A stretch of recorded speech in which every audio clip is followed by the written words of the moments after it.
Bon, il semble qu'on ait eu un petit problème avec mon précédent live, donc on va recommencer. Donc moi, je commençais à entrer avec vous sur c'est quoi la méthodologie SMART pour définir des objectifs financiers. Donc, je vais vous les dire d'abord, puis après, je vais y aller point par point. Donc, quand on parle d'objectifs SMART, c'est S pour spécifique. Il est important que vos objectifs soient bien définis, bien cadrés, donc et ciblés. Donc, c'est pour ça qu'on y va pour spécifique. Après, le M, c'est pour mesurable. Il est important, si vous voulez mesurer votre avancement avec vos objectifs financiers, de les chiffrer. En fait, c'est les chiffrer. Ça peut être en montant rond ou comment dire ça, ou en pourcentage aussi. Par exemple, je vais économiser 1150 $ d'ici un an, je vais économiser, je vais réduire ma dette de 30%, etc., etc. Donc, c'est vraiment ça, ça permet justement de pouvoir vous mesurer et mesurer votre avancement par rapport aux objectifs. Ensuite, l'autre point, c'est avoir des objectifs qui soient atteignables, que ce soit des grands ou des petits pas. C'est vraiment important que ce soit atteignable, donc vous puissiez les atteindre. En fait, c'est le thème qui est là. Atteignable et réaliste, donc qui est le R de SMART, vont en général de pair.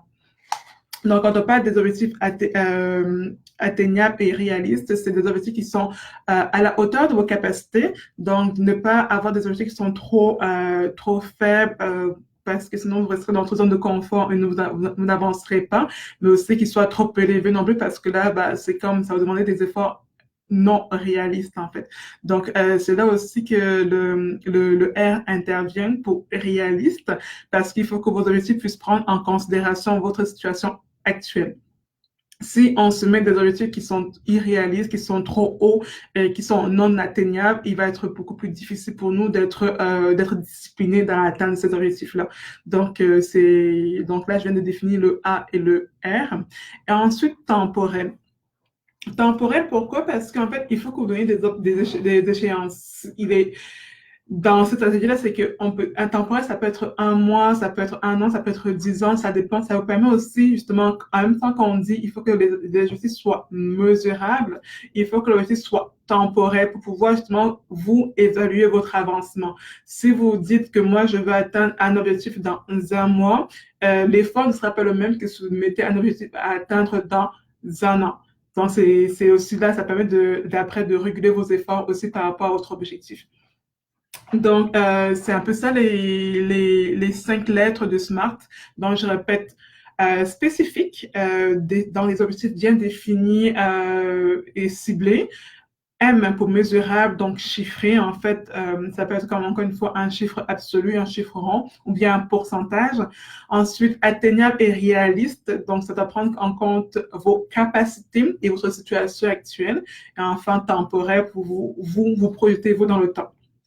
Donc, c'est vraiment ça, en fait, la stratégie et la méthodologie SMART. Un exemple d'objectif qui n'est pas SMART, entre guillemets, donc qui ne répond pas à cette méthodologie-là, c'est par exemple qui dit, bah, moi, j'aimerais pouvoir voyager l'année prochaine. OK, tu veux voyager, tu veux aller où? Parce que aller à Cuba et aller en Nouvelle-Zélande, c'est pas les mêmes prix, c'est pas les mêmes efforts que ça va vous demander. Ensuite, selon toi, qu'est-ce que ça prend comme argent pour aller là où tu veux aller voyager? Donc là, c'est là qu'on va venir mesurer combien il te faut pour cet objectif-là.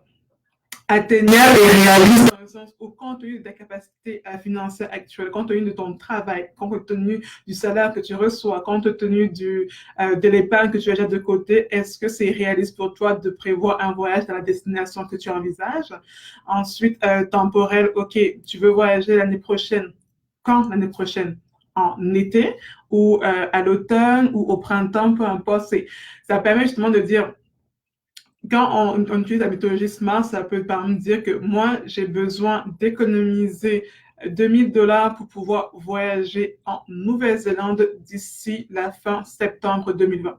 C'est un exemple d'objectif SMART parce que là, c'est spécifique. Je sais que je veux voyager pour aller en Nouvelle-Zélande. C'est mesurable parce que je sais que j'ai besoin de $2000 pour pouvoir le faire. C'est atteignable et réaliste. Ça, c'est sûr que vous ne connaissez pas ma situation, donc c'est difficile de dire si c'est réaliste selon mes capacités ou pas. Mais moi qui ai formé cette ambition-là, cet objectif-là, je connais ma situation, donc je peux le dire. Puis aussi temporel parce que j'ai dit, je veux atteindre cet objectif-là d'ici la fin septembre 2019. Donc, à cet objectif-là, je peux essayer d'avancer dans mes économies, dans mon épargne de savoir si je suis sur la bonne route, sur la bonne voie pour pouvoir atteindre cet objectif-là au fur et à mesure. Donc, c'est vraiment ça. Les objectifs, une fois qu'on les a établis, il est important de pouvoir après les découper en petites étapes pour des étapes qui vont être accessibles. Donc, par exemple, si on a un objectif qui est d'ici la fin du mois de septembre 2020, qui est à peu près dans 1 an, 10 mois, on peut faire des mini-étapes aux 2 mois. Donc, tous les 2 mois, je peux avoir des petites étapes qui disent, par exemple, si je dois économiser $2000 dans 10 mois, ça peut revenir à économiser à peu près $200 tous les 2 mois. Donc, à chaque fin de 2 mois, je peux essayer de voir, OK, est-ce que j'ai atteint l'objectif de $200 d'économie pour ce mois-ci? Donc, c'est pas mal à ça que ressemble en fait la méthodologie SMART. Donc, je rappelle, SMART, c'est pour spécifique, mesurable, atteignable, réaliste et temporel. Et encore une fois, contrairement à ce qu'on peut penser, il ne faut pas être riche ou fortuné ou avoir un gros salaire pour avoir des objectifs financiers. C'est vraiment en commençant petit, en tenant compte de notre situation actuelle, qu'on peut se définir des objectifs qui peuvent être plus grands ou moins grands, selon comment est-ce qu'on se sent à ce niveau-là. Donc, c'est pas mal ça pour aujourd'hui, pour le rendez-vous Facebook Live. J'espère que ça vous sera intéressé, puis que vous avez pu apprendre quelque chose. Si c'est le cas, n'hésitez pas à partager cette vidéo, puis aussi à aller noter la page de Code F. Ensuite, si vous voulez avoir plus de contenu, on va refaire un autre rendez-vous Facebook Live la semaine prochaine, toujours dans le cadre du mois de la littératie financière. Et cette fois-ci, on va parler de comment devenir un consommateur de services financiers averti. Et surtout, comment faire pour vérifier les permis des conseillers, en fait. Parce que quand on parle de conseil financier, il y a plusieurs personnes avec qui on peut faire affaire, que ce soit un conseiller en placement, un représentant d'épargne collective et autres. Donc, c'est comment faire le tri par rapport à ça, mais aussi où aller faire des vérifications pour s'assurer qu'on a en face de nous une personne qui est légitime et qui a vraiment le droit d'exercer cette fonction-là et qui ne risque pas de nous arnaquer. Donc, ça va être ça le point du Facebook Live de la semaine prochaine où on va parler, donc, comme je disais, de comment devenir un consommateur de produits et services financiers avertis. D'ici là, aussi une nouvelle, c'est que le 11 décembre prochain, pour ceux qui sont à Québec, j'organise, c'est moi qui vais animer un atelier de 3 heures cette fois-ci sur mieux comprendre et gérer ses finances personnelles.